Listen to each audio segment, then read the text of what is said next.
All right, my little rubber kittens. It's old Reamer here, back in my usual black rubber getup, ready to spin you a yarn.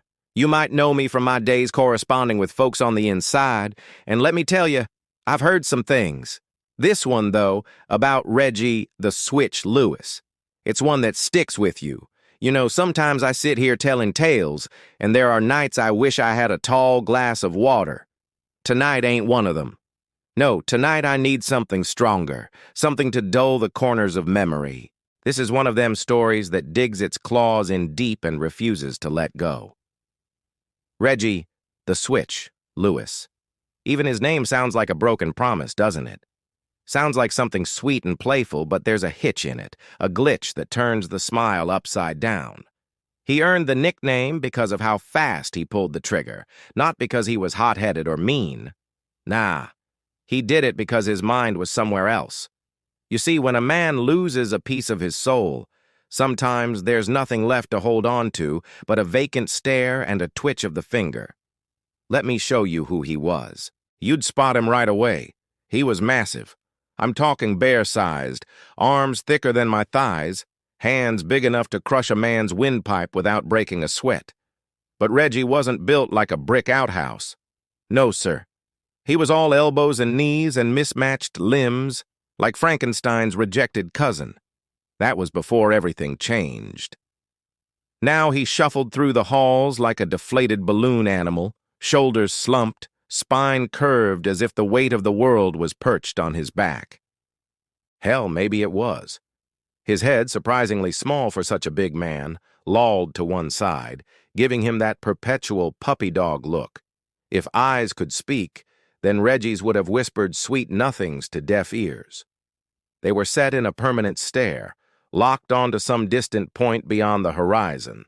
They were the color of bad decisions and regret, murky and full of shadows. Behind that gaze, well, they never found anyone home. But I saw what lingered in his eyes just before the lights went out and the nightmares crawled in. It was fear. Pure, unadulterated terror. Those eyes belonged to a scared little boy trapped inside a grown man's shell. His hair, oh God, his hair was a mess, a tangled bird's nest that crowned his head. Thin and mouse brown, it stuck out at odd angles, falling in greasy clumps over his eyes. He looked like a drowned rat that just crawled out from under a bridge. But it was the face framed by that mess that I remember most. His jaw was slack, his lips tinted blue as if the oxygen had forgotten to visit. And on his face, you could see a lifetime of sorrows etched deep. Some men age with grace.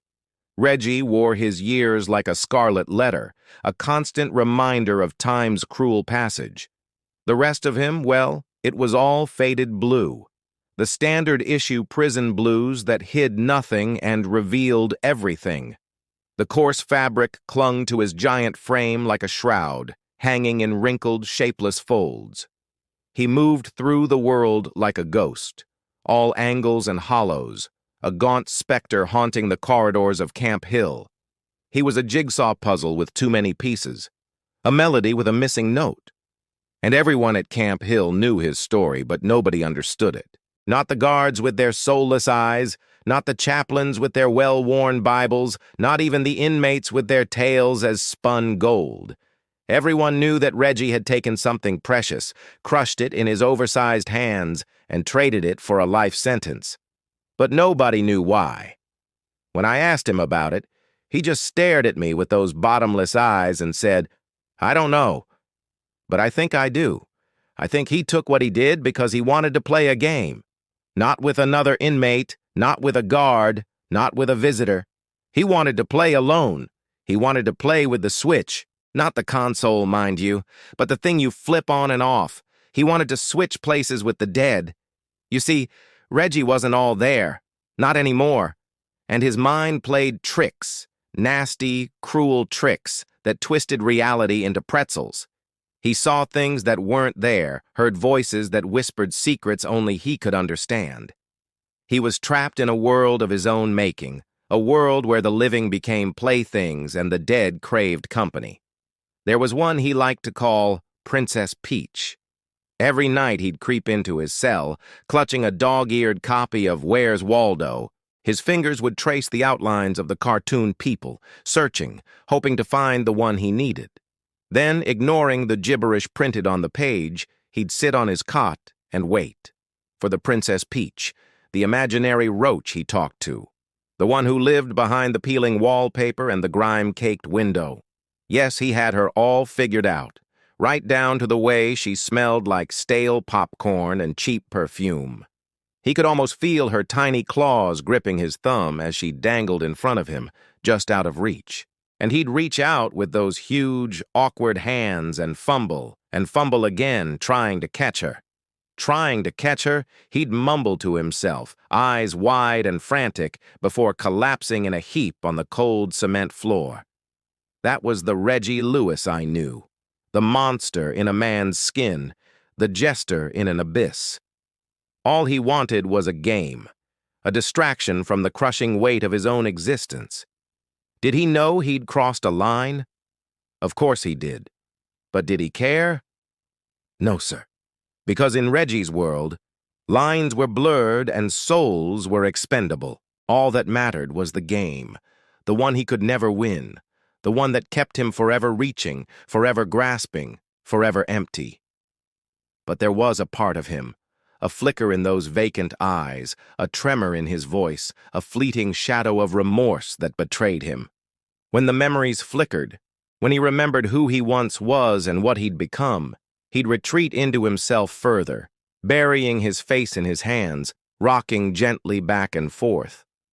In those moments, I saw a brief glimmer of humanity, a spark of recognition that he'd once loved and lost. Then came the whispers, slithering through the prison corridors, weaving their way into the darkest recesses of his mind.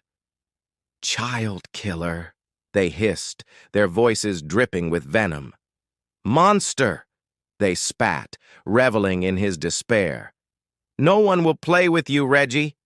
You're all alone." And he believed them. Because in the cold, unforgiving confines of Camp Hill, he was. But you want to hear the saddest part? He didn't kill that child intentionally. He didn't know he was crushing a life, only trying to grab at the colorful plastic rectangle that symbolized a world he longed for. I remember the day he came to Camp Hill. It was snowing, a relentless blizzard that muffled the world in white. He arrived in handcuffs, his head hung low, his shoulders slumped.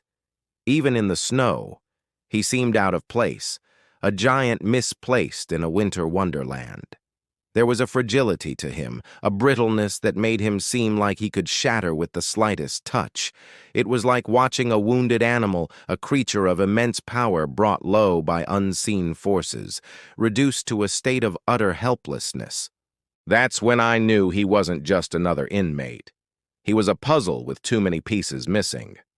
And then I heard the news, the story of how he ended up in Camp Hill, Pennsylvania, where dreams go to die and nightmares come to haunt. It was a story as old as time, a tale of desperation and despair, the classic story of a man who loved a woman, not with the fiery passion of youth, but with the quiet devotion of one who'd known both loss and loneliness. His name was Peter, a simple, unassuming man whose world revolved around his wife, Lily. She was his sunshine, his reason for waking each morning, his solace in the twilight of each day. Their love was a tapestry woven with threads of kindness, patience, and unwavering devotion. But life, as it often does, dealt them a cruel blow. Lily, with her gentle touch and infectious laughter, fell ill. The kind of sick that steals your breath and crushes your spirit, leaving behind a hollow echo of the life that once was. Peter, the ever-devoted husband, watched helplessly as his wife faded away, day by agonizing day. Consumed by grief and spurred by a father's primal instinct, he clung to hope. Hope that flickered precariously, threatening to extinguish itself in the icy grip of despair. He tried everything, mortgaging their home, draining his savings, even resorting to begging. But the answer remained elusive, mocking him from behind closed doors and hushed whispers. It was then that fate intervened, or perhaps malevolence disguised itself as salvation. A doctor, his eyes gleaming with a strange, unsettling light, offered a solution. An experimental treatment, he said, a long shot but a chance nonetheless. If it worked, Lily would live, her laughter echoing through their home once more. If it didn't, the doctor promised, there would be no pain, no suffering, only peaceful sleep. Peter, driven to the edge of sanity by grief, agreed without hesitation. But the treatment failed. Lily slipped away, leaving Peter stranded in a sea of sorrow. As he stumbled out of the hospital, the doctor approached him, his smile as sharp as shards of glass. "Don't